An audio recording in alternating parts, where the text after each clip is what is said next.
get to the executive session and just have a good, nice and simple board meeting tonight. So, all right, everybody, let's get going.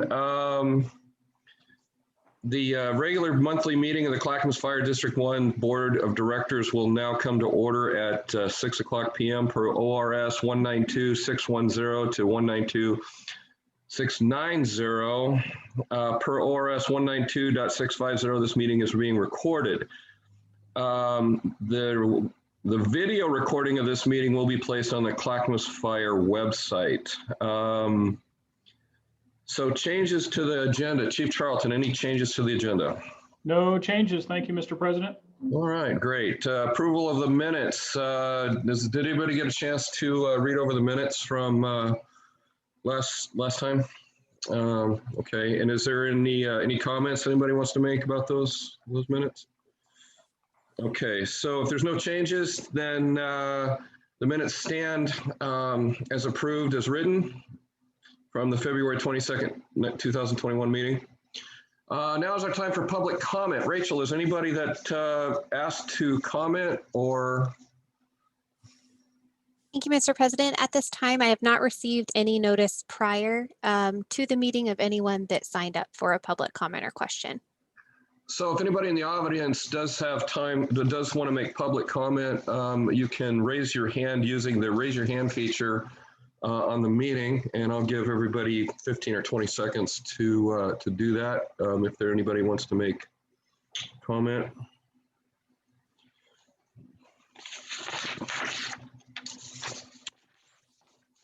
So nothing, Rachel, you don't see anything out there? No, that is correct. I do not see any raised hands at this time. Okay, great. Dr. Sani, give us an update. I'm supposed to call Jay Mr. President. Is that what I'm supposed to do? So with you and I'm just lucky that you're smiling. So. Oh, it's great. Good. It's great to be here. So yeah, I was asked to come, I guess I'm at least once or twice a year and just give you an update. I don't have any slides or anything like that. I thought I'd just give you an update as sort of what's going on with the county as a whole and sort of my my approach as well as sort of my vision for county and medical direction, just so that you all understand and remember. Clackamas Fire District 1 has a contract with Clackamas County to provide EMS medical direction. And so as such, I'm not just the Clackamas Fire District 1 medical director, but I'm the county's medical director. And as a result, I'm the medical director for Clack Fire 1, for AMR, and as well as CCOM, LOCOM, and Lake Oswego Fire. So quite a bit on the plate, but we'll get to how that's going to be improved upon in just a couple minutes. And this vision of sort of having a single county medical director or really focuses on, I guess the best way to look at it is standardized medical care. And the idea that when our patients call 911, they get a response that includes both our fire district as well as our private ambulance provider partners. And the patient themselves often can't discriminate between the two agencies and who's what, and frankly doesn't really care what jersey the individual is wearing. We are responsible for building a system that provides the best possible care to our citizens. And part of that from my end as a medical director is that the quality of care provided is sort of agnostic of which agency arrives first, who's in the primary lead, and making sure that we're just providing good care on a patient-centric level rather than sort of an agency or certainly physician-centric area. So that's kind of my overall vision and guiding principle, if you will, and kind of my goal. I think since last we talked, we've had we've had some initiatives that have been ongoing. To be frank, COVID and vaccinations have certainly slowed some things down, but we've also been able to use some of the tools we've been implementing even during times of crisis, such as the recent ice storms. Somebody that you guys might know, his last name's Conway. Anybody familiar with him? So Bill has come on since last we talked as the county's EMS coordinator. And so the county is very well staffed right now with an EMS staff of Bill and me. And I can only, I mean, I'm sure you guys aren't surprised to hear, but without Bill as a partner, without Bill as my kind of sidekick and friend, and I help him, he helps me, we would have been in a world of hurt this last year between COVID, fires and ice storms. And obviously we were in a world of hurt anyway, but it would have been much worse. So bringing Bill in has been a really good addition for primarily two reasons. One, he's very talented. He's very motivational, very organized to some degree. No, I'm just, and then he's very well respected in the community with the work he did leading up to the work he did prior to coming over to the county. And that leads into sort of the other main county initiative that medical direction kind of is linked to, which is the strategic planning process, which Chief Santos is actually now the chair of. And so I think it's this combination of the strategic planning process along with single medical direction and a very talented and capable EMS coordinator that kind of is leading us in what really does feel like the right direction. Some specific initiatives. One, our quality improvement functions have continued to improve. We meet monthly as a quality improvement committee, and that quality improvement committee includes the entire county. And what's important is not just ASA 1, but also Canby and Malala, as well as Colton are involved. And so we've created countywide goals for things like, or what we call key performance indicators for quality of care around things like heart attack and stroke and airway management. Our agency quality improvement continues to be better linked and improve. I led an AMR quality improvement committee meeting just last week, but made sure that Captain Verkest was integrated, because a number of the calls that we review have, of course, both a fire and an EMS or fire and ambulance response. And again, what happens to the patient is a responsibility of everybody on the scene, and we make sure to give feedback to everybody. So our quality improvement is improving, and then we have two really big initiatives to have that data be a lot more accessible. One is the ESO rollout. ESO, for those of you who don't remember, is our charting program, which CFD has already adopted as just over a year ago now, as well as Lake Oswego Fire. And through kind of Josh's leadership, as well as Chief Scott Wachter from Lake Oswego Fire, we've been able to, as well, and Philip Mason and Bill, we've been able to create a plan and funding to roll that out to all of the fire agencies in the community, in the county. So we'll have one data set that we can now pull for quality improvement. The other big rollout data wise is First Watch, First Pass. Some of you may be familiar with that. That's a data aggregator that will take AMR's chart as well as CFD's chart, along with all of the information from CAD, and put that together in sort of one area where we can do that for operational as well as quality improvement. That tool was one that actually came in very handy during the recent ice storm. Chief Yerke and Chief Brown and myself met numerous times and were able to use the tools from First Watch, First Pass to really identify what was happening with that, specific to our EMS volume and how it's impacting our hospitals. Those data tools are also really invaluable for my interaction with the hospitals. One of the key roles of the medical director is to sort of be that facilitator between the medical community and the EMS community, and especially during that time. That was really helpful. And then finally, kind of as we build on this, we really have a vision that it's been really embedded in the system for a while, but we really have a vision of what we call the Office of the EMS Medical Director, which is sort of an independent office with it that provides medical oversight to the entire county. And we call it the office because even though I'm the lead medical director right now, the idea is to have more than one medical director, as well as fully functional office of the medical director. Like in other communities, some of the quality improvement and data capabilities can be handled directly from that office. And in moving in that direction, we have been interviewing and are working on, Jay, you moved on my screen. It got very confusing.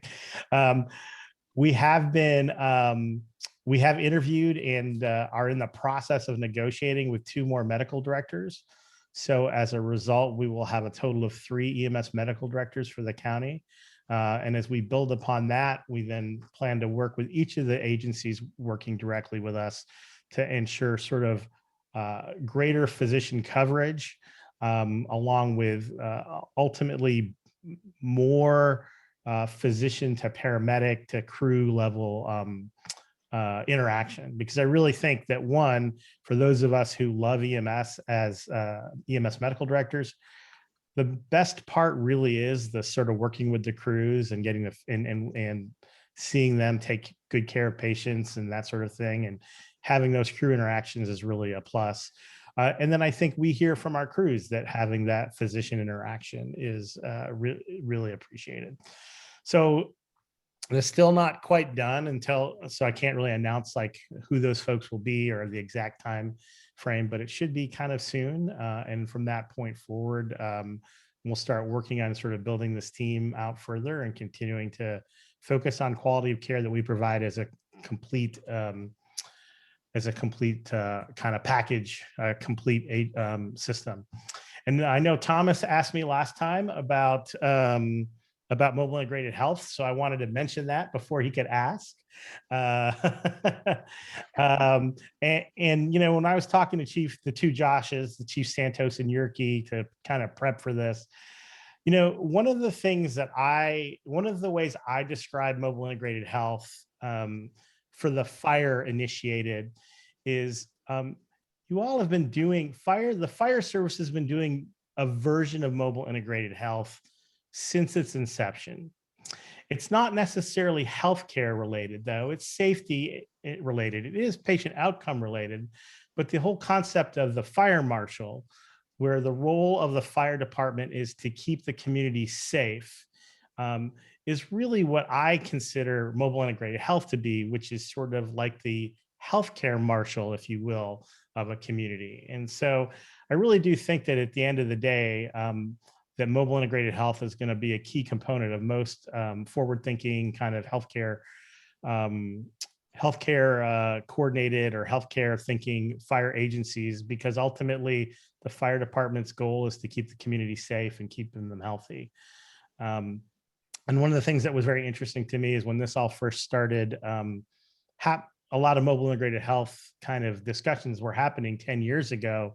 One of my friends and sort of mentors in this world, Chief Ed Wilson, really who was Lake Oswego's chief at the time, really said, he looked at me and he said, Ritu, at the end of the day, this is going to be a fire thing because it's about keeping our people healthy and keeping them safe. And that's what we do. And it's sort of, I'm seeing, I work with Metro West on some of their issues, and I certainly work with AMR on some of their mobile integrated health, but I really do see the fire agency continuing to be kind of a key component in all that. So that's kind of the update of what's been going on with the kind of, and with the Office of the Medical Director idea, as well as county medical direction, and then some sort of insights into my vision and views. But at that point, I will, that's kind of what I got. And yeah, I'll take questions. So any questions for Dr. Sani? Thomas. Dr. Sani, what's our involvement, Clackamas County's level of vaccine, and how are you intending to have Clackamas Fire help implementation of faster vaccination of our community? So I'm wondering if actually Chief Santos may be a better person to answer that question, because I believe he's been working directly with retired Chief Conway. I can tell you this, that number one, as medical director, I've made it very clear to Chief Santos and Chief Yerke, as well as to Philip Mason, County Public Health Director, that I am in 100% support of utilizing all of our resources in EMS to improve vaccination rates in our county as much as possible. So making sure that that medical oversight does not provide an impediment to that. Additionally, I was present for the two big vaccine clinics that we did that Amy Jo Cook really organized wonderfully, that we did at Clackamas High School, along with some other physicians in the community who may or may not be interested in being part of the medical direction team. And then I know that Chief Conway and Chief Santos have been in direct contact about how to better integrate Clackamas Fire into some of the ongoing activities. So are you responsible for the vaccine for the Clackamas County? I am not directly responsible for the vaccine. The county, the state and the county together sort of are directly responsible. The state allocates vaccine to the individual counties, and it's dependent. You know, some of our allocation goes to the centrally located site at the convention center or at Portland or at PDX, and then some is allocated directly to the county. That amount directly to the county, the county's EOC has a whole vaccination branch that it focuses on developing the plans for the vaccine and how it's distributed once it arrives in the county. And then Chief Conway is part of that. He's working directly with all potential vaccinators in the system, which includes Clackamas Fire, Lake Oswego Fire, and Canby Fire primarily, as well as Tualatin Valley Fire and Rescue. Yeah, Director Joseph, to answer your question a little bit on our involvement, Clackamas Fire has entered into an intergovernmental agreement with Clackamas County Public Health, along with, as Dr. Sani was alluding to, Lake Oswego Fire, Tualatin Valley Fire, Canby Fire, and there's some other fire departments coming on board. And we are going to partner with them beginning this next week to push approximately 7,000 to 10,000 doses a week into our community. So currently we're working on a vaccination clinic that'll be drive-through March 26, 27, and 28, where we will be taking over the parking garage at the Clackamas Town Center. We will set it up for 3 days and we'll hire security at night to monitor it. And our projection is we're going to push 2,000 doses a day for those 3 days. And this will help us just develop some systems. And then on the greater level of this, we're going to work with the EMS Council and try and develop basically a countywide IMT, just like we do for the wildland deployments. So we can hit this at a broader scale and we can utilize all of our resources to get our county vaccinated. So as long as we can keep the three, we're getting all three of the doses or the medications, so Pfizer, Johnson & Johnson, and Moderna, and we're going to be pushing doses as fast as we can.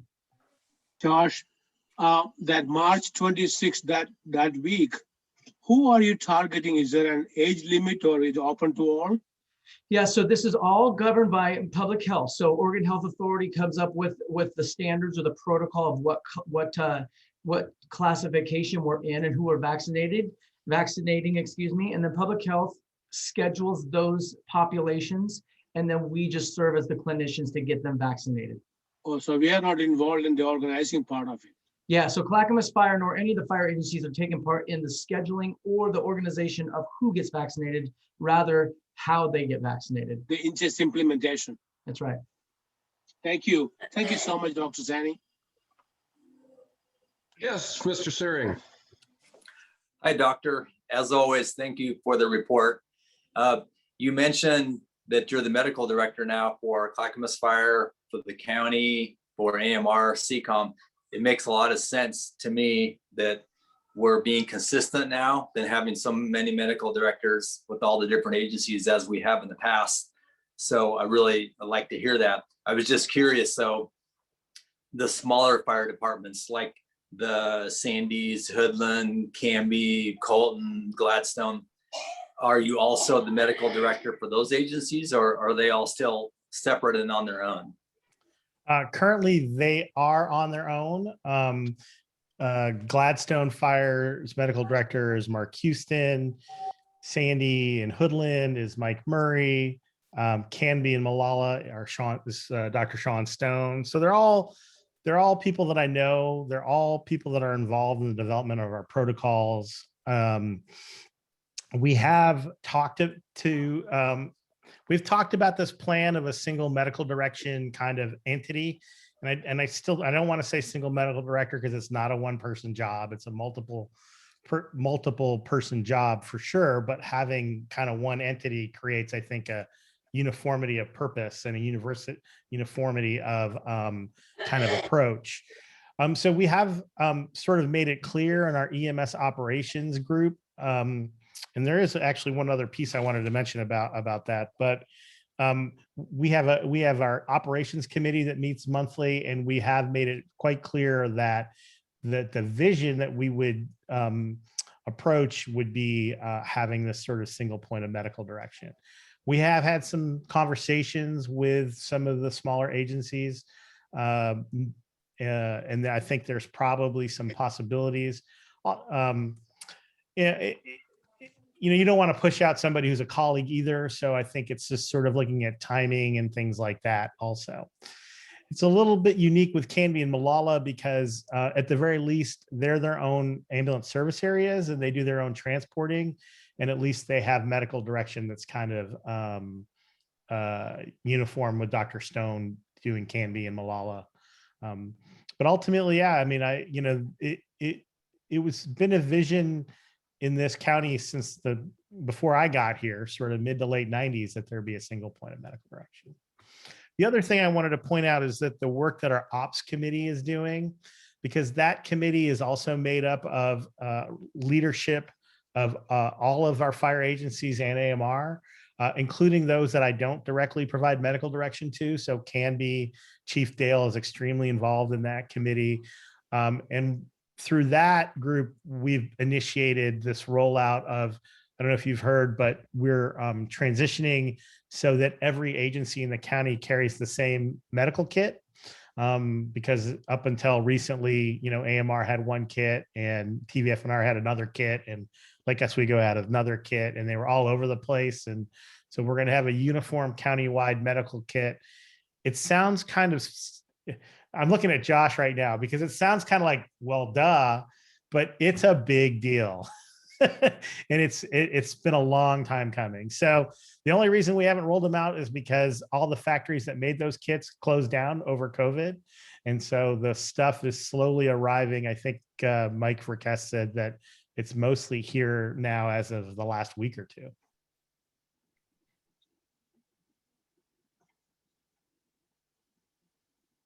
Okay. Any other comments for Dr. Sani? Thomas. Dr. Sani, I want to thank you for remembering my question last month.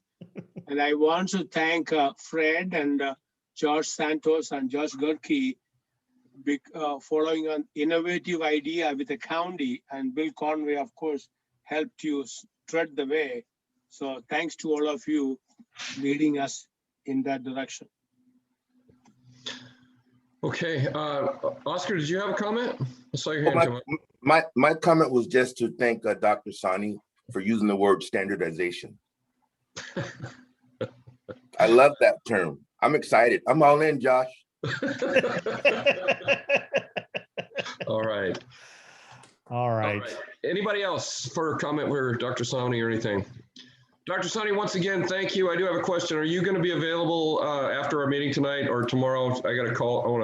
I got something I want to talk to you about. I am working overnight tonight in the emergency department. So I am, as soon as in about 2 minutes or about 2 seconds, I'm going to leave and I'm going to go get into bed and take a nap. But what I can do, Jay, is I'll call you when I wake up tomorrow. Will that work? What time?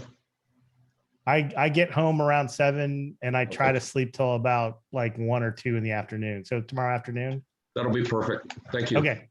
Thanks, Jay. Okay, talk to you later. Thank you, everybody. I appreciate it.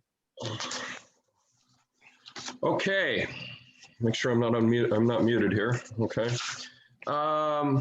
Genoa. I'm so early in the agenda.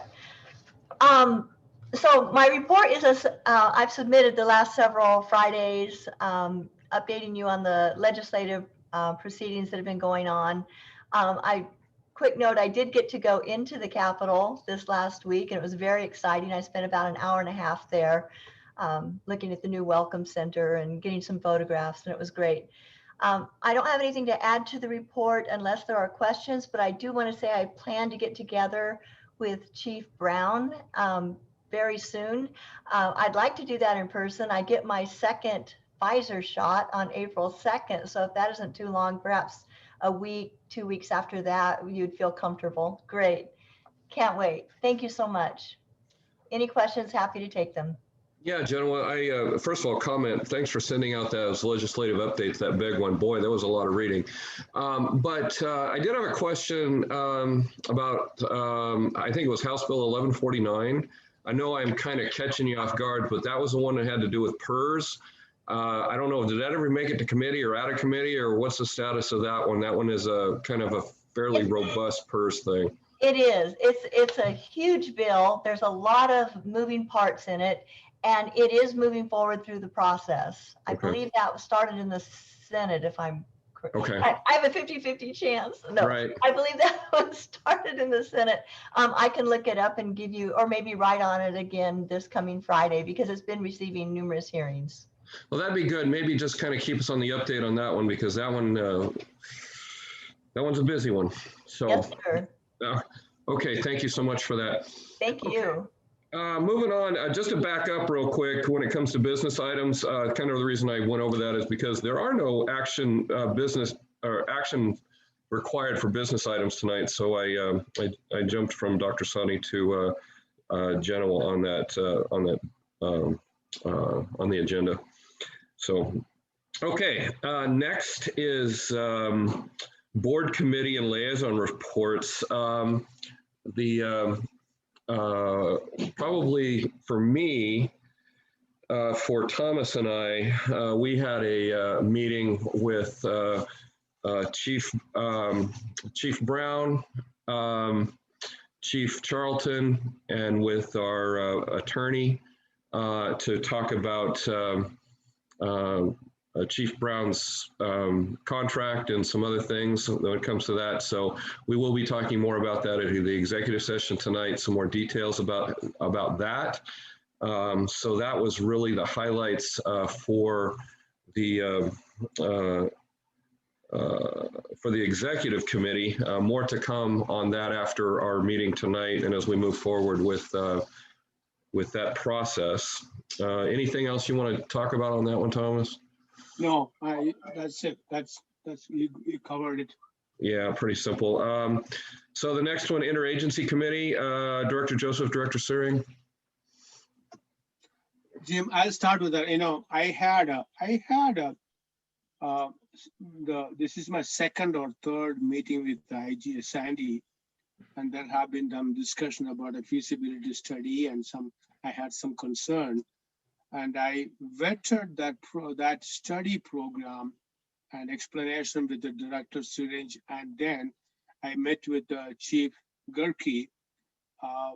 It's almost, they took me to a seminar and explained all the things, why, what, and feasibility study is done.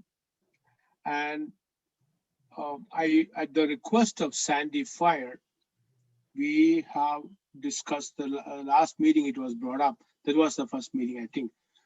We have discussed, and it is moving forward, coming to the board for the discussion about a possible feasibility study, but not necessarily an extensive study, because we have done 2 of them in the last 3-4 years. So Jim, who is almost an authority on these kind of things, I'll let you talk to him, Jim. Oh, well, thank you, Thomas. Our interagency committee meeting that Thomas mentioned with Sandy was on March 10th. It was a great meeting. We discussed the current IGA, which, as everyone knows, covers command and control, which means sending a battalion chief, sending an effective response force, and training. Sandy had really good things to say. It's been coming up on a year now that that's been in place. They had all good, positive comments. Chief Melanie in training talked a little bit about how the training is going, and sounds like things are going well. So now that we're coming into another fiscal year, Sandy is meeting with our chiefs group, and they're requesting some additions to the IGA, including fleet and possible joint staffing of the Eagle Creek Station, Engine 18, which to me is pretty amazing. We've only done a joint staff station like that 2 different times in the last 33 years, and they both were very successful. So to me, that's pretty exciting. In the meantime, the chiefs from both agencies are going to go back and put some additional information, some data, and come back to the committee in a couple of weeks to do another presentation on the funding, the availability, how we're going to do it, and some more specific data and information, which I think will be really good. So more to follow on that. And then Thomas mentioned the feasibility study. The current IGA that we all signed last year said that we'll talk about a feasibility study by January, which we did.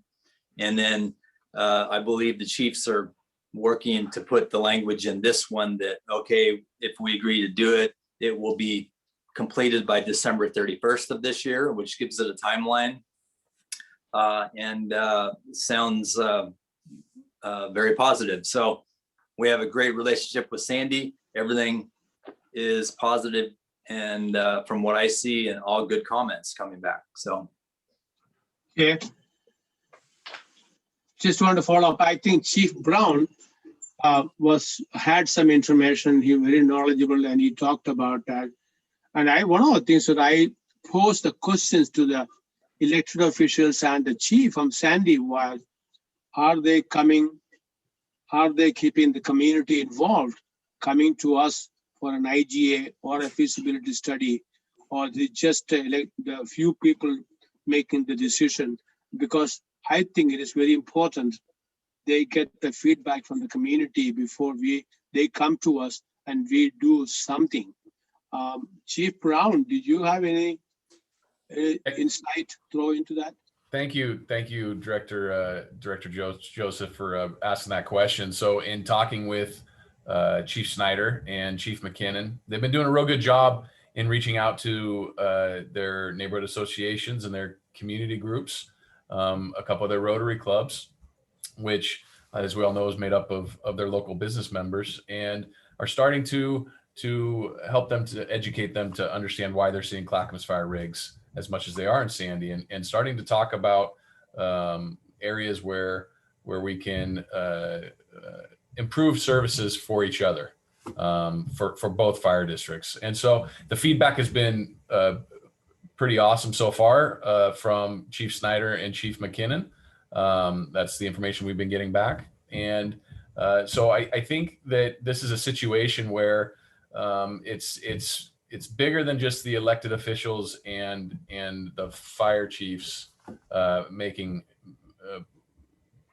decisions. I believe that the community is engaged in this, and there obviously needs to be more outreach. But I believe that that's starting, and Chief Snyder's doing a good job engaging the public for this, which is honestly what needs to happen as we start engaging in conversations where we can enhance service for each other. So it was a great point, Thomas, that you brought up, and I appreciate you bringing that up. So. Chief Charlton, do you have anything update on that? Sorry, I had to unmute myself. Thank you for that. We are scheduling the next interagency meeting between the two districts, and as the Interagency Committee had asked for, putting together some response performance data and really looking at where we can find some efficiencies working out in Sandy Fire District and also Clackamas Fire District. And then if the Interagency Committee approves of the draft proposals, then we will bring it before both boards, hopefully in April, for further discussion. And I believe Marilyn had a question, or her hand was up. Oh, there she is. Yeah, I have a question for Jim or Thomas.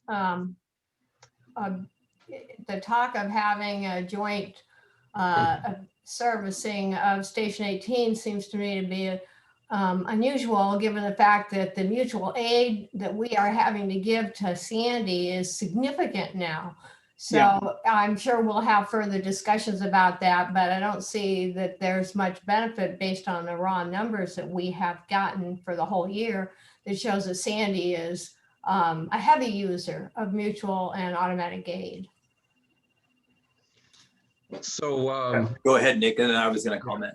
Hey, thank you, Director Wall. So what you see out of those numbers, I had Shelby include canceled numbers as far, right? So when we're responding, we get canceled, but we see a lot of the increase is the battalion chief response to command and control to Sandy's coverage area. So that's why you're seeing a large increase in response out to Sandy, is simply because the battalion chief is responding to car accidents, fire alarms, anything that has to do with command and control, whereas before the battalion chiefs wouldn't respond there. But that doesn't make any sense to me, Nick, because if we're having a contract, that's part of the deal. That's not mutual aid. That's contract obligation. That shouldn't be kept. We shouldn't keep records that say that that's mutual aid. And what the data that we're presenting is responses there and responses given back. And so we'll work on that data to trim it up. But if you look at February, there was 19 given and 11 received. And honestly, that difference is likely battalion chief, but I'll lock into that and I'll get exact numbers for you, Marilyn, to make sure that that's what I'm telling you is completely accurate. But that's my understanding. Jim, sorry. So yeah, I think when you look at the mutual aid report that we get every month, the Sandy numbers are high, but that's because we're committed to send an effective response force in addition to the battalion chief. So we send multiple engines on every fire because they're paying for it, just like we do in Estacada now. Estacada we don't have a mutual aid report for them. So we're doing the same thing for each of those two agencies, but the Estacada doesn't show on the report yet. They will after July 1st, but the Sandy does. At the last meeting, the directors on both sides, we asked the chiefs to come back with more data. I think exactly about what you're talking about. What are the number of calls in the Station 18 FMZ versus Sandy, and show us response times and what staffing that station will actually do. And it's interesting too, is the Eagle Creek area, when there's a fire, if the Eagle Creek station itself caught on fire, then our nearest engine, as we all know, is Boring. And for that engine in Boring to get to Eagle Creek, a lot of people don't know that they have to drive through Sandy to get there. They drive to the Fred Meyer store, then they turn and go up, or sometimes even go to 211, because I see 14 going through there all the time when I drive up to Sandy. So there is that part of it, that Sandy Station is really first in the Eagle Creek area, way before Boring would ever get there. So there's things like that. And I think the data is going to give us way more information as this discussion goes forward, if it's possible. Director Wall, would you like it to be separated out as far as the data? Because I just double checked and confirmed. It does include battalion chief response. Chief Brown, hold on a second. Yes. So a couple of things here. First of all, Clackamas Fire has chosen not to follow the specific language when it comes to the in-first language when it comes to the difference between automatic and mutual aid. I know that happened a couple of years ago. I mean, automatic aid is automatic aid whether you arrive or not. That's in first. So, but for whatever reason, Clackamas Fire has chosen not to count automatic aid when you don't arrive. That's not typical. The other thing too is volume, as we've discussed before, the amount of calls you run in any given area is virtually worthless information. It's a minutes out of service. It's how many minutes and seconds that you take to do stuff. So if you run 10 calls and get canceled 10 times, and you have 5 minutes per call, it looks like you ran 10 calls, but you didn't arrive 10 times. But if you have one company that arrives 3 times and there's 30 minutes on every call, and they've only got 3 responses, the company that ran 3 calls is a busier company. And so when it comes to looking at 18's data, I don't care about how many runs they run. I don't care how many times they respond into Sandy or into Estacade or anywhere else. It's how many minutes are they out of their FMA? How many minutes are they not available to respond to another call? That's what matters. And so as you guys produce the data to show me for sure if there is value of staffing 18s, I don't care, once again, I don't care about volume. I care about minutes and seconds, and that's what matters at the end of the day. And then, of course, I know there's intangibles. There's intangibles in there that aren't based on minutes and seconds, but those intangibles need to be brought into that conversation as well. But once again, I want to see the data, and I don't care about run volume. So if we have retreats or board meetings or anything in the future to discuss that, that's the kind of data that I want to see. And I'll help educate everybody on the board what we're looking at when it comes to calls for service, efficacy, or value of the of how much money we're spending per minute, basically, in any given area. And that's kind of what the breakdown is going to be. It's not going to be how much dollars we're spending per call. It's going to be how much money we're spending per minute. And that's really the kind of stuff I want to look at. And also how much volume we're looking at, how many minutes we're spending in Sandy, how many minutes we're spending in Estacada. And I know another way we can break it out deeper is not just how many minutes per apparatus, but how many minutes per personnel hours versus a 4-person company versus a 3-person company versus a 2-person company, because those minutes, those personnel cost per minute also has value. And so those are the kind of data points that we need to be looking at moving forward. So, and so that's what I'm going to be pushing for as we start some of these other considerations with other fire districts or whomever else we may be integrating with. So whether it's mobile integrated health is another one too. How many minutes with mobile integrated health, if that's something that Dr. Sani was talking about, how many minutes does that program put back in the system?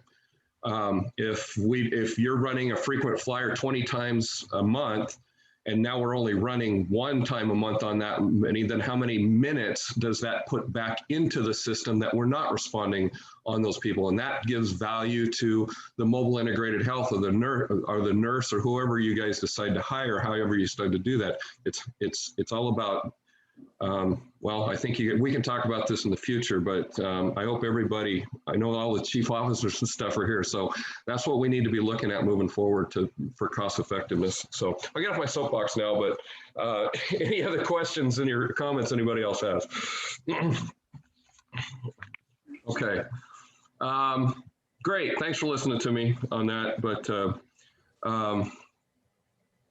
okay, next on the agenda is Interagency Committee with Director Joseph and Director Searing. We already reported. You just covered that. I think it's the next one. Joint Oversight Committee with the same 2 people. No, it's Director Trotter.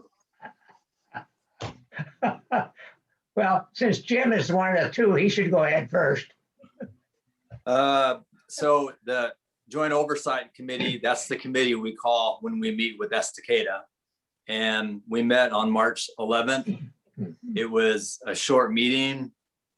Really, we all know we're transitioning back the services to Estacada by June 30th. BC Dieters is really doing a lot of the transition work out there. He did a good update in the meeting. Sounds like everything is moving along. and our crews and the chief leaders are assisting. And that's really all we talked about. There wasn't anything really to note, unless Steve, do you have anything to add? No, I think. And Director Potter? Yes, I just want to comment that I agree with what Jim was saying, that Steve Peters did a lot of reporting as to what's been going on. But one of the critical things that I heard was the Estacada board members and their chief all said thank you for doing a great job. And I think that shows that our people are really working diligently to get this transition completed on time. Yeah, so that's it, unless anyone has any questions. Thomas. Jim and Don.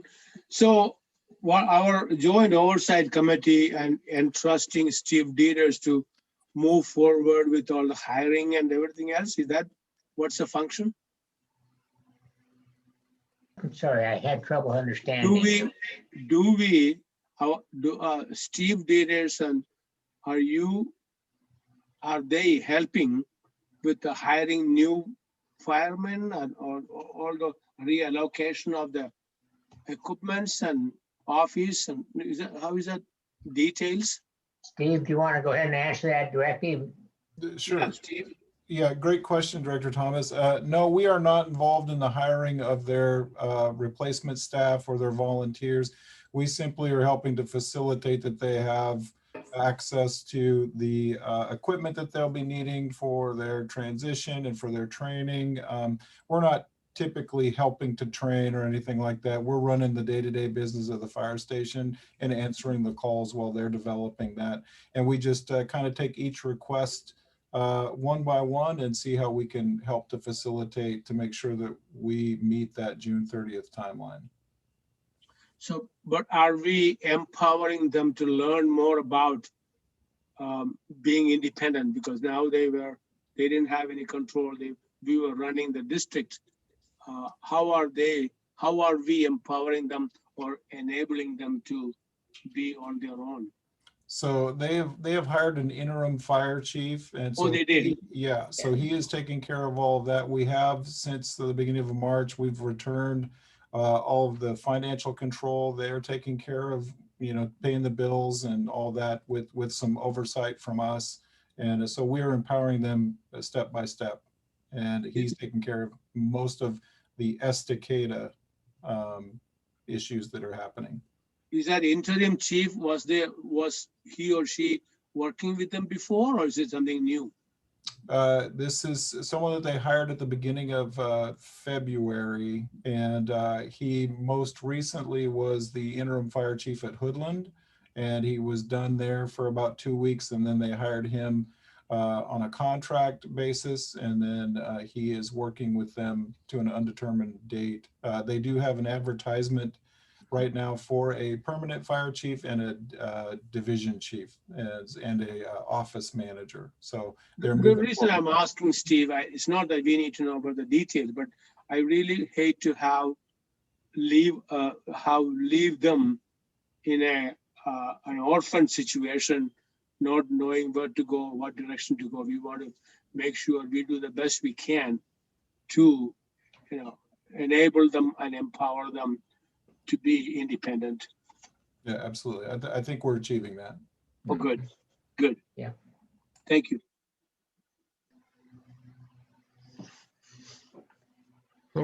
Okay. Anything else? All right, great.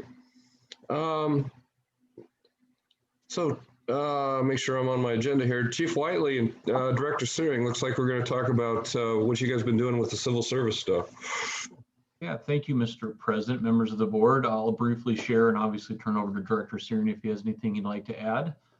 We were able to meet last week, and this started a little while ago, but it was the rescheduled meeting due to the ice storms that we had. So last week via Zoom, Director Searing, Commissioner Weatherly, Chief Stewart, and myself met and went through the rules. Not every single one of them, but had the opportunity to go over some proposed edits, some existing edits, and also some work that's going to be going before the commission in April. I think it was a time well spent. We were able to cover some of the history, even going back to when the most recent rules were put together in 2013. and kind of have some context there going back and forth. I do think we have some valuable edits moving forward that will go to the commission. Those edits will be sent to our commissioners in the next week for review, for them to be prepared to ask questions and vote on that in April. We do have 2 new commissioners on the commission that will be their first meeting. So we intend to reach out to them and make sure they understand kind of the rule changes and kind of their role in that and the opportunity to vote on it leading up to that meeting. Director Saren, do you have anything you'd like to add? Yeah, I think we made a lot of really good progress. As the directors probably remember, the month before last, we were given a version of the civil service rules with edits in red, and we had a commissioner call in the meeting with some concerns, and I voiced, I think, that I had some concerns on some of the edits, and Commissioner Weatherly and myself met first on March 4th and went through the rules. It was a great time to share perspectives with him, and I have copies of all of our old rules dating back to the 1980s and all the versions, and so it was a really good meeting that we had. And then we met with the chiefs, as Chief Whiteley mentioned, on March 8th. We voiced our concerns. I think we made a lot of progress. They listened.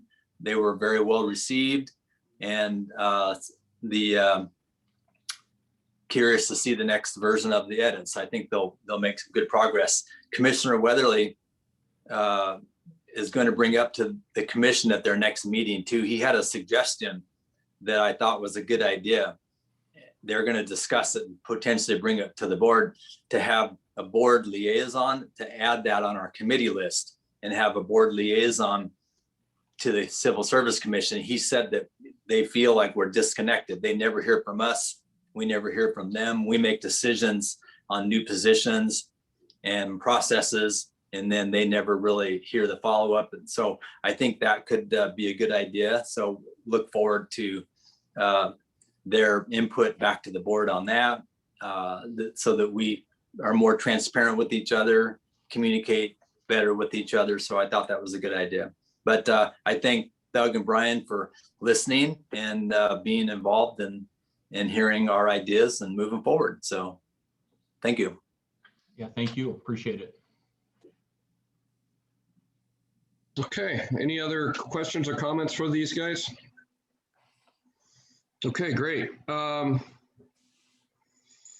Chief Charlton, any other updates on COVID-19? Sure. Thank you, Mr. President, members of the board. Just a few things. As you know, Clackamas County came down into the moderate risk level late last week. Multnomah County also moved into a moderate risk level. Back in May of 2020, which seems so long ago, we actually put together a task force to look at reintegration. We had hopes back then that we were going to be able to reintegrate our workforce based on how the pandemic was performing. As we know, going through 2020, the pandemic really provided some challenges. So we still have a reintegration team, and we're hopeful that in the coming months we can look to reintegrate and get back to what a new normal may be for Clackamas Fire. So a lot of work is going in on that. And then also, you've probably seen there's been some changes come out from the Center for Disease Control, or CDC. We continue to watch CDC, Oregon Health Authority, and Oregon OSHA on any changes related to how and to ensure the health and well-being of all of our personnel. So we're very mindful of that. And then my only other piece was just incredible work has been done and will continue to be done around the community vaccination clinic. So thank you to Chief Santos, our EMS staff, Dr. Sani, for really helping us get to a position where we can be a leader in vaccinating Clackamas County. Perfect. All right. Any comments for Chief Charlton about any of that? Okay, this is a point also in our agenda where board members have the opportunity to talk about anything district related that's not necessarily on the agenda. So does any board member have any comments that they'd like to make at this point? Yeah, go ahead, Thomas. You're muted, Thomas. I was approached the first time in the last 11 years by the union to have an interview and find out about my plan and my goal and how we can work together. And I thought I had a phenomenal meeting with the first time ever with the union shop steward Andrew and Secretary Nate John. We had a fantastic discussion, conversation for about an hour and a half. And we came away with the conclusion Jim was saying earlier, like the Civil Service Commission, we never have any communication with the union representative at the board meetings. So we discussed, and I requested, I don't know if it is legally illegal, we'll have to approve by the legal counsel, but I would like to have them be at the board meetings and have some kind of a communication ongoing basis, not necessarily for negotiations or bargaining. It's about, because I believe as board of directors, we are responsible to the community for transparency, fiduciary responsibility, and fiscal responsibility. And they have a responsibility to protect the staff and the welfare of the staff, which is what is ultimately our goal. As a businessman, I believe the employees are our customers. And together we serve our community. So they were very appreciative and positive in considering some kind of a dialogue and ongoing presence at the board meeting. So I'm very, very proud of that. This is first time I ever had any kind of a serious dialogue or conversation with the board. And they wanted to know if I'm going to be running for the next, you never know, in 2 years, God knows what happens. Thomas, I'll tell you, I had a meeting with the union too, but my meeting only went for 35 minutes. So, but we did talk about that topic too, about meetings at the regular scheduled board meetings. And I completely invited them to say, hey, you're welcome to come on the audience and whatever. And if we need to put you on the agenda, if you have a topic that you want to discuss, we'll put you on the agenda. We talked a little bit about whether we wanted to have a standing spot on the agenda or not. And we never really came to any conclusions on that, but I did offer them to say that if they had something that they felt that they needed to bring up, that they could get a hold of Chief Charlton and we could put them on the agenda for that. But yeah, that was a working discussion. That's something maybe we can talk about at executive committee moving forward to see how that might play out. But yeah, I had a very good conversation with them as well. Jay, we are all in agreement. We want a conversation. My mentor taught me with the labor and management, they don't have to be adversarial. We can be working together because we both have common goals of our community. Okay. Yes, Director Searing. I agree. I also had a really good meeting and I really appreciated them reaching out and it was a really good discussion. Mine was about 40 minutes. So I beat you, Jay, but nowhere near you, Thomas, but I appreciate them reaching out a lot. And I would agree that having a standing position on every board meeting, whether they choose to say anything or not, just to give a report is a good thing. We do it for the Volunteer Association, and we never really even used to do that. That was something we inherited from Boring because Boring did that, and we thought that was a good idea. So we began giving the volunteers an opportunity to give us an update, and I really like that. They've done a great job at that. So to me, I look at it the same thing. If you had the firefighters and the volunteer association continuing to give updates, to me, it's a good thing. So thank you. Okay, thanks, Jim. Well, like I said, we can talk about that executive committee. I don't see any real objections to it. I mean, it's certainly it's just something that we just haven't done before, and not that we can't do it in the future, but yeah, we can certainly discuss that moving forward. All right, any other district business that anybody wants to chat about? Okay, great.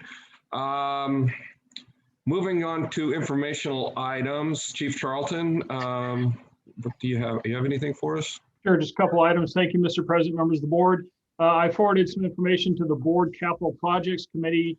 We have been contacted by Clackamas County. They are looking to do some pedestrian safety enhancements in front of our Station 1 located on Fuller Road. These are similar to the ones that they did about a year and a half ago at Station 3 in Oak Grove. What they are asking for is both a permanent and a temporary easement to complete those safety improvements. So Division Chief Michael Carlson has been handed that project along with the contact at Clackamas County. We'll work with the Board Capital Projects and bring that before the board for your discussion to approve or not that the granting of that permanent and temporary easement. Also, we are working hard on developing the fiscal year 22 budget. So that is the budget that we will be executing beginning July 1 of 2021. We are just informed today from Clackamas County that they estimate assessed value or AV to be 3.5% to 4%. So that is one of the areas that we look to help develop next year's budget is what is AV going to increase by, and then what is our assumption around collection rate. So we have those factors now, and we continue to work hard on next year's budget. And then also Chief Dieters and I talked today. We reached out to the Volunteer Association. We were planning another volunteer roundtable. This is something that we try and do quarterly. So we're looking at some dates in April. And again, that's proven to be a great tool to engage the Volunteer Association, provide updates, answer questions, get feedback. So just continuing to engage all the groups, whether we're in a pandemic or not. So more to come on that. Happy to answer any questions. Yeah, I have a question for you, Chief Charlton, maybe Chief Santos, is with what Dr. Sani was talking about with possibly expanding what he's got going on. Is there going to be any budget implications, significant budget implications to medical direction and that kind of thing moving forward? I can just speak to the agreement that we have in place with Clackamas County. We have signed that agreement. That is a fixed rate per month. I haven't heard that will change for the period that we have entered into for that agreement period, but certainly it may going into 2022, unless Chief Santos, you have anything to add? Yeah, I think it was a 1-year commitment, if I remember right. So because of changes that they were anticipating at the county level, but. It was. We tried to align really 3 strategies: one around medical direction, one around the ALS consortium agreement, and one around our subcontract with American Medical Response, because there's a lot of great work taking place at the county level around the EMS strategic plan and the direction of EMS really in the future. Chief Santos, did you have a comment? I think you summarized it well. I think the whole goal is just to create efficiencies wherever we can. And as we get more associate medical directors on board and get more fire departments on board, the intention is that it would create cost savings for everybody as well as efficiencies. When that will take place, I don't know. As Dr. Sani was alluding to, I think some of these smaller agencies who have had their medical director for a long time, some of them are about ready to retire. Others will see that this is a system that works because we're starting to prove the concept. And we think once we gain some momentum and concept, that other people will join on, and then that will create the cost savings. Okay. All right. Good enough. All right. Any other questions for Chief Charlton on that? Okay. Let's see. Public affairs. Chief Paxton, you got any comments you want to make about your presentation or your board packet? Good evening again, directors. Only a couple highlights to mention from the report, and that's the use of CERT. There's 25 community emergency response team members from across our community who gave 144 hours towards the vaccination clinic. So really impressive. Greg Ramirez has led that charge and really empowered that group to really do great things. And so I wanted to highlight that and the use of them. And so really also call out our EMS team who put that team to use, and they've been really instrumental in making that go. So appreciate that. And then as we're looking towards May, which is Wildfire Prevention Month, we're working hard to put together the content for our Ready, Set, Go program as sort of a building block to educate our community on the importance of defensible space and how to use the notification system if we were to have an event similar to the wildfires that we experienced in 2020. Okay, any questions for Chief Paxton on his report? Hey, Brandon, when Bill Conway, he used to go to the schools and doing the education and interacting with the school, which department are you in that area? Are you responsible for that, or is it something EMS? Yeah, thank you. So that was the hands-only CPR program that I believe you're speaking to. Bill did a great job of sharing some of that educational experience with Tammy Owen, who is within public affairs now as a public educator. So she is kind of carrying the torch and making sure she's getting that education out. She's highly connected and very well tied in with the American Heart Association as well. So she is a great advocate of that program. Is she in your department, or what department is she in? Yes, so she's within public education that's under public affairs. Okay, thank you. You bet. Okay, anything else for Chief Paxton? Well, and anything else on for your team at all, Brian, that you wanted to report on? No, those were the two highlights as a result of last month's work. Okay. Okay, Chief Wiley, you're up for your business services division, but something I also maybe you can comment on, I didn't see where on the agenda, is where we're at with negotiations as well. Maybe you can speak to that as you give your presentation. Oh, sure, absolutely. I'll start off with it. I guess let me do the standard template. My report is as submitted. That way I kind of get myself in a flow if I say that. At the executive board committee you spoke of last week, I also gave a brief update to this, to that group as well. We kicked off bargaining with both labor groups late in January, and then scheduled numerous meetings after that to continue the bargaining process. We've met 3 times with the firefighter group and 2 times with the battalion chief group. And have been working on exchanging some proposed language back and forth between the 2 groups. We have several more meetings pre-scheduled with both those groups, and no real clear understanding when a sunset will come about of that.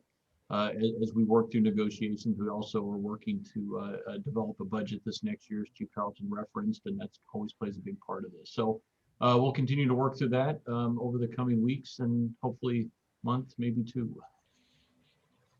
The other stuff I have to report upon, it was not in my report since it was just recent, but I wanted to share with the group. I had the opportunity at Fire Defense Board last Thursday to speak on behalf of Clackamas County Fire Defense Board and Clackamas Fire, recognizing Chief Charlton for his years of service in the county with Fire Defense Board with Clackamas Fire. He served for years, several years as the Chief of Fire Defense Board. And also served on numerous committees and programs in there, and heavily active for the last decade within that. And also other people within the county spoke up, recognizing his commitments, both with Clackamas Fire, but outside of these 4 walls as well. So it was a great presentation. It was great to hear a lot of people step up and speak highly of him for all he's done for the fire service in general. And also recognition of his time as finishing his 2nd year now as president of the Oregon Fire Chiefs Association. That's all I have for my report. I'm happy to answer any questions, and Director Noble, I know, is on and available if you have any questions for her report. Any questions for Doug Whiteley and or his team? Okay, great. Before we move on to financial services, I actually want to back up and ask Chief Charlton a question. I saw that you posted Chief Financial Officer position, and I went through and I read the job description for that. Wow, that's something pretty impressive. You might want to just relay that to everybody in the audience of that position. I think there's an opportunity to advertise that a little bit. So yeah, we will. Thank you very much, and I'll ask Chief Brown to speak to that. But yes, as we know, we have Finance Director Christina Day, who is getting ready to retire. So the fire district first went out to look to see if we could recruit really a financial planning manager, and we had a number of candidates apply, but we just didn't find an individual or individuals to move on to create a conditional job offer for. So Chief Brown and our staff created a CFO position, a Chief Financial Officer position, and like you said, it's a very detailed job description. We're excited about the number of candidates who have already applied for that. I believe the first cutoff will be March 29th. So Chief Brown, anything you'd like to share? Thanks, Chief Charlton. I just to add a little bit, Chief Stewart, Chief Paxton, Amanda Needlands, and Tracy Grisham really put in a lot of great effort to make that job description come together. We've had, it was launched on Thursday. We decided to create a pamphlet as it was going towards external individuals that we're trying to grasp in, our next future team members. And we've got an application from somebody in Ohio currently, in multiple from Seattle area. And so the outreach has been tremendous so far I think we are 4 days into this. And so a lot of hard work on the back end to create this job description. Thank you, Chief Charlton, for your description of what we were trying to do. And just a huge shout out to Chief Stewart, Chief Paxton, Amanda Needlands, and Tracy Grisham and the team for coming together and making that description what it is. It's a certain caliber of candidate that we're trying to bring forward. And again, Director Day for her input as well to guide us in this direction. So that's all I'd like to add to that. Thank you so much. Be happy to answer any questions though. Any questions about the CFO position for either any of the chiefs? Okay, so also you get, once again, before we go on to Ali's report, I was looking at our board packet also, and I saw some minutes in here from the Clackamas Emergency Services Foundation, but there wasn't anything on the agenda. So I didn't know, I wanted to give this an opportunity for Director Trotter or anybody else if there was anything that they wanted to say about that meeting that happened on January 26th. So. No? Just one comment. I made comments at our last board meeting about it. The items that are in the minutes that I thought were the most important. Okay, very good. I just wanted to give an opportunity to comment on that. So, okay, good. All right, moving on. Financial services. Ali, what do you have for us tonight? Thank you, Mr. President and the members of the board. My report is as submitted.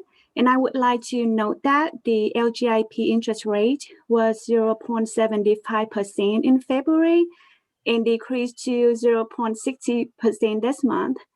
And in February, our district received $33,156 from FEMA for assistance to firefighters screened COVID-19. And that's all the update I have. And I'm more than happy to answer any question you may have. Any questions for financial services? Marilyn. Yes, there are a lot of things I don't understand in this Munis system, but I'm particularly confused about the second to last page of the report. It has two different numbers on the bottom, page 18 and page 34. It says a $97,000 budget for the general fund is over budget by 10,000% because you spent $17 million. So I can't figure out what this is referring to.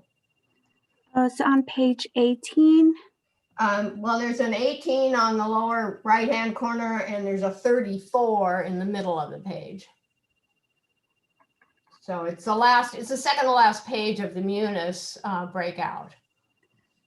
And which number you don't understand? Can you repeat that, please? It says that the revised budget for something, it doesn't say what the item is $97,694 and some change. And the year-to-date actual expenditures are $17,300,513 with encumbrances for an over budget of 10,747%. So what is this talking about? I think this one is for city bond construction fund. It's not in the bond construction file. Well, it could be, I suppose. It doesn't seem connected with anything else. So if maybe you could get back to me tomorrow or something and let me know what it's talking about. Yes, I will look into it and let you know. Thank you. Mm-hmm. That's all I had. Thank you, Jay. Yeah, any other questions? Ron Lee. Okay, good enough. So sports services, Chief Mike Carlson. Mr. President, my report is as submitted. The slight addition to say I've been in this position for 5 months, and it's a real pleasure to work with everybody I'm working with. I would agree. Okay. Looks like Director Wall has a question. Director Wall, do you have a question for? It's actually for one of Chief Carlson's people, for Director Valance, if he's there. I do not see him. Okay, I was wondering how the stations continued to operate during the power outages, if everything went well. Actually, yeah, Director Wall, I am on. Oh, great. And I think we did as well as could be expected considering the circumstances. We did have a couple of generators that experienced problems a few days into the event. We had 2 water pumps go out at stations 3 and stations 10.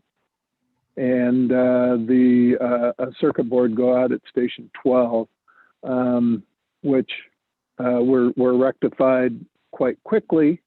However, it brought to our attention that our equipment doesn't get used to this extent very often, so there are going to be problems. But other than that, things went pretty well.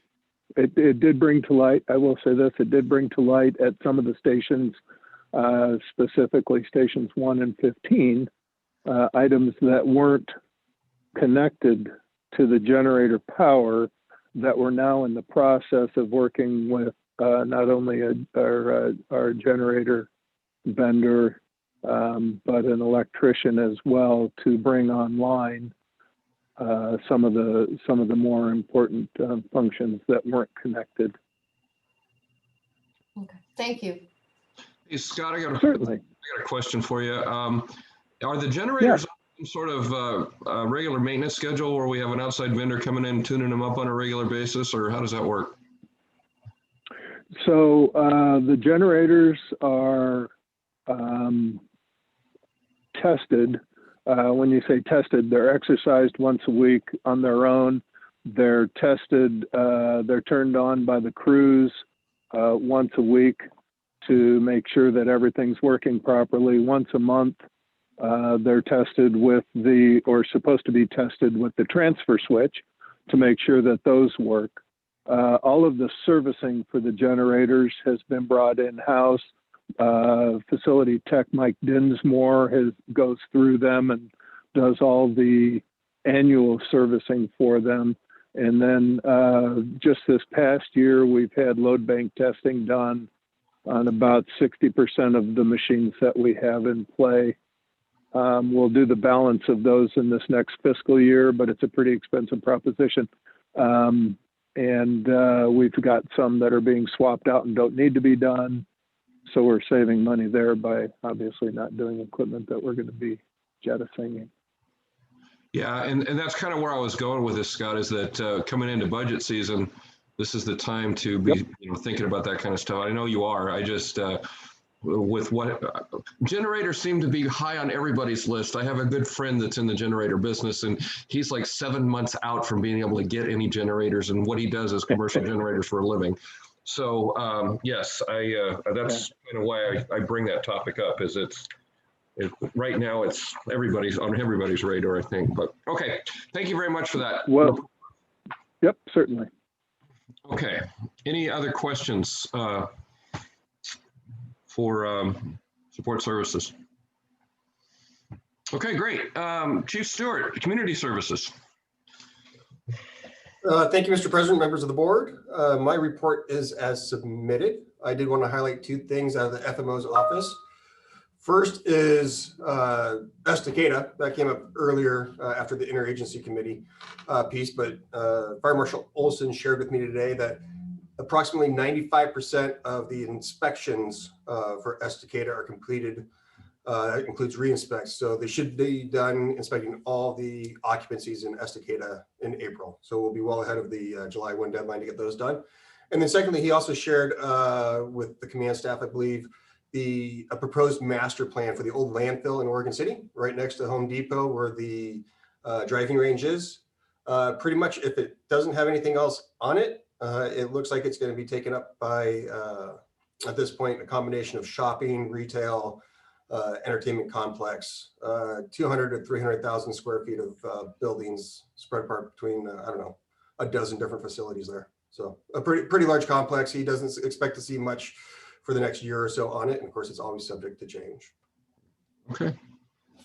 All right. Thank you for that report. Any questions for Chief Stewart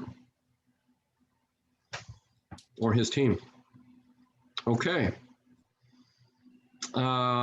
Emergency Services Division, Chief Josh Yerke. Where are you on my screen? Oh, there you Find are. me, Mr. President and directors. Thank you. Medical Services has been busy, as Chief mentioned, delivering second doses and continuing to push out vaccinations. So we're really proud of that. And then the other thing going on right now is we've got research going on. So we're getting skills taken care of and making sure that people are getting all their hours. Wellness is continuing just to help us get through all the, as the chief mentioned as well, CDC, OHA, and OSHA changes and staying up on all of that. I went and did OC Health. They're also moving through OC Health. My eyesight is not as good as it used to be. I don't know why that's so frustrating, but it is. Let's see. Director Goodrich also drove out continuing ed for our peer support team, and we met as a group, and that was really, really good, and I appreciate her staying on top of that. And then Chief Kenna and her team have been facilitating training. They did a burn here recently. They've been driving out quarterly drills, and Mel even found time during the winter storm to help out with the CCOM liaison position with Chief Carlson. So super good work there. Other than that, all of our folks have been doing their quarterly check-ins, and that's going well. We've got some good feedback on refining that process. That's all I've got to share. If anybody has any questions, I'd be happy to try to answer. Yeah, my question is, what is your eyesight to do with reporting with other people doing? Just that we're going through OC Health. Yep. So you got to go in there and you got to look at the numbers, and I don't have them memorized. So yeah. I do have a couple of comments. One, obviously, I saw the spike in service delivery for February over the same period of time last year, and that was remarkable. But I always love to read Chief Kenny's her report every month. In her report, she says, Volunteer Academy 2001 is now the most interrupted academy in Clackamas Fire District history. Yet all the recruits passed their final exam with flying colors and have proven themselves exceptionally dedicated, passionate, and tenacious. So I love that. Yes. So yeah, that's good stuff right there. So sure, okay. Any other questions or comments for Chief Yerke? Okay, moving on. Chief Nick Brown, Operations. Thanks, Mr. President, members of the board. Just a couple things real quickly. Chief Yerke, you've got seasoned eyes is what the deal is, okay? They're seasoned, all right? Chief Carlson doesn't give himself enough credit. He has been with us for 5 months, and he has created some major efficiencies. He's acting as a CCOM liaison, which has completely launched us forward with our interactions and our collaboration with CCOM. We've been able to get things done a lot quicker, moving the ball down the field a lot quicker than we have before, and that's all because of Chief Carlson. And he's an amazing part of the team, and so I love his humility, but we're lucky to have him. Looking at the, you just commented on it, President Cross, regarding the February run volume. We had a pretty big spike across the board during the ice storm, and some of the biggest was obviously the hazardous condition calls, which we had 200 plus compared to the previous year during the same time frame.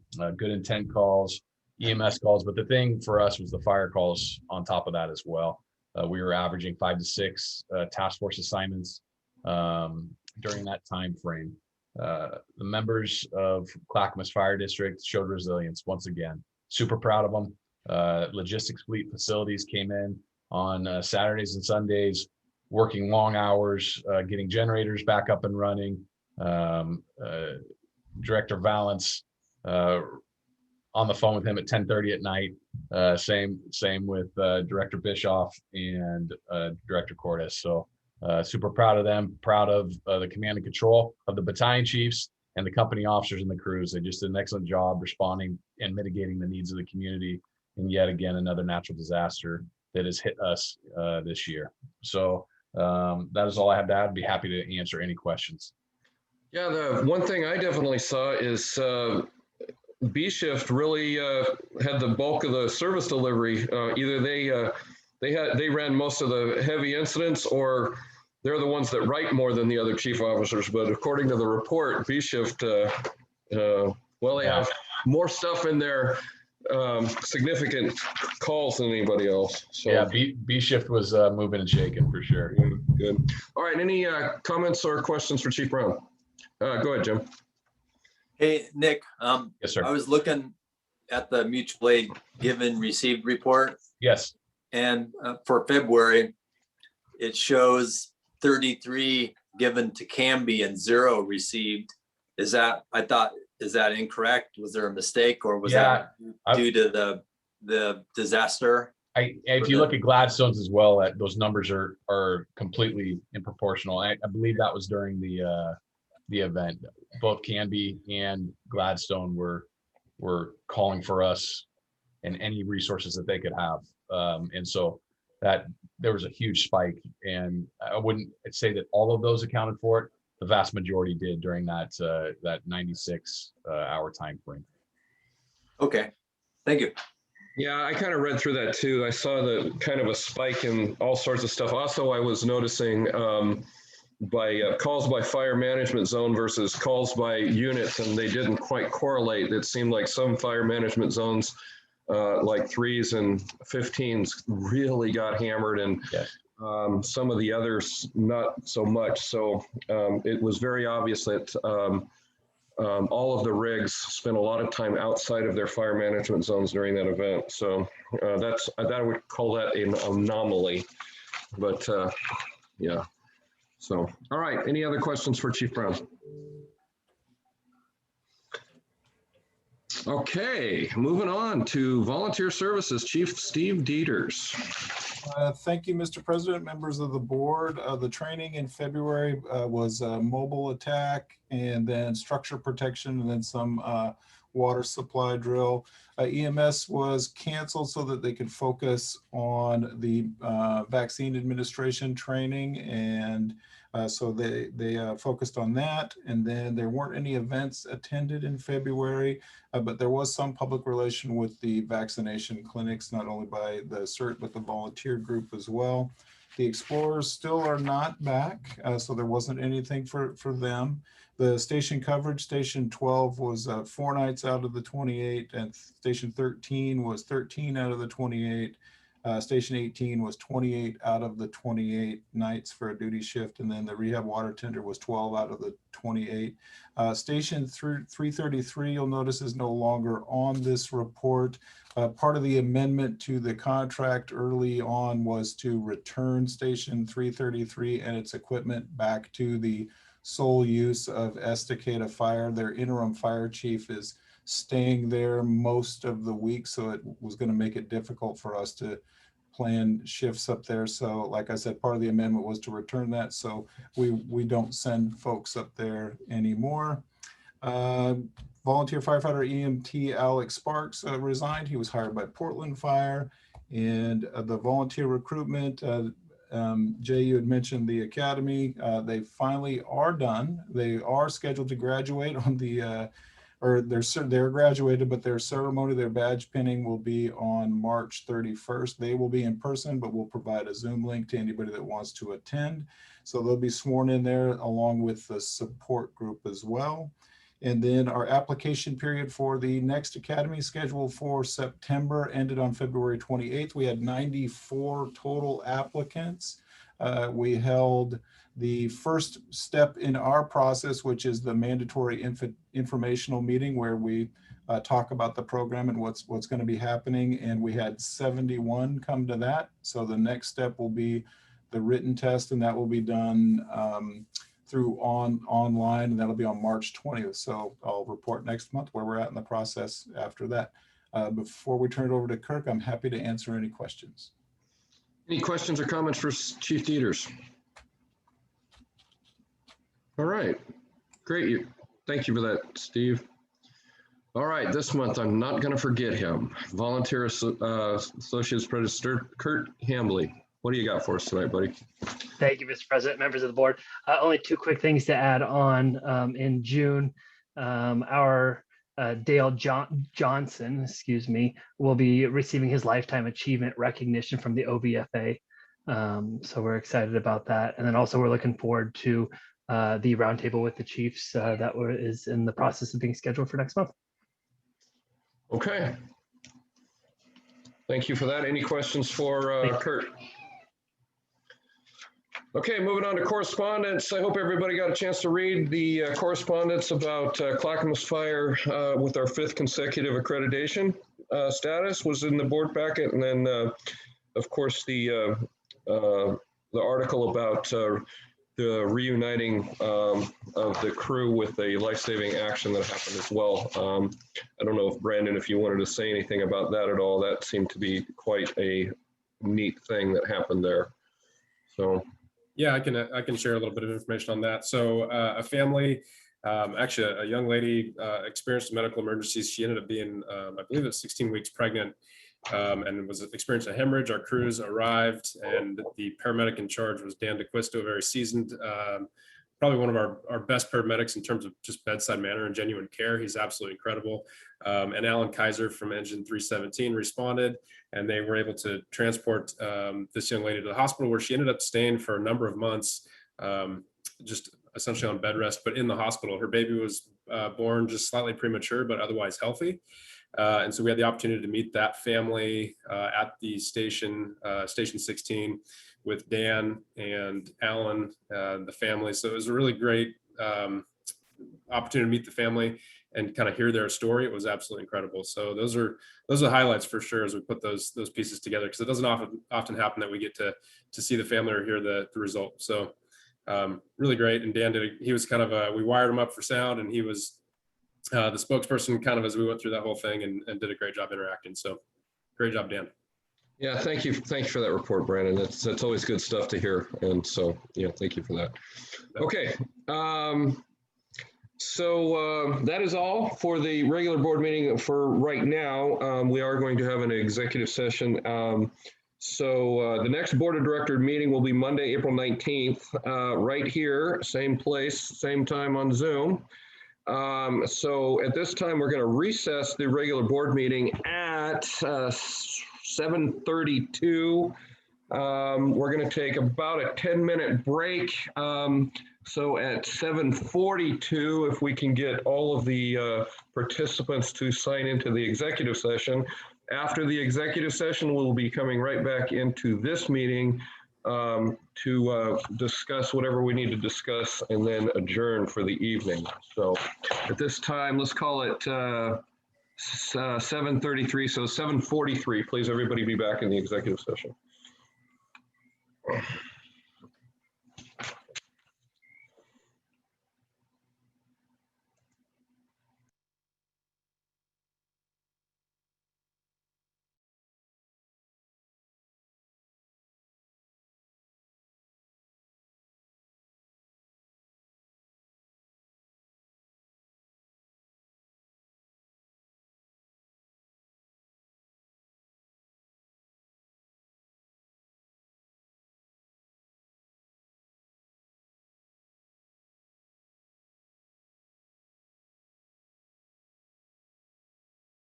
Holding down the fort for us over here.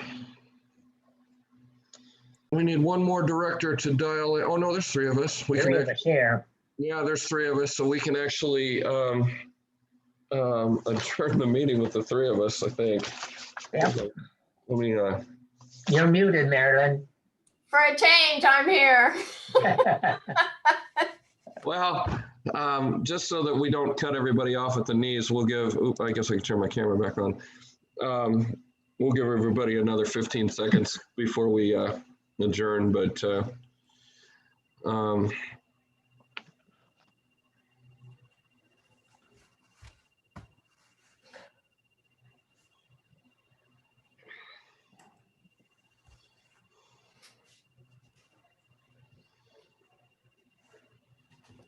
I know Thomas wasn't feeling well. He might have just bailed.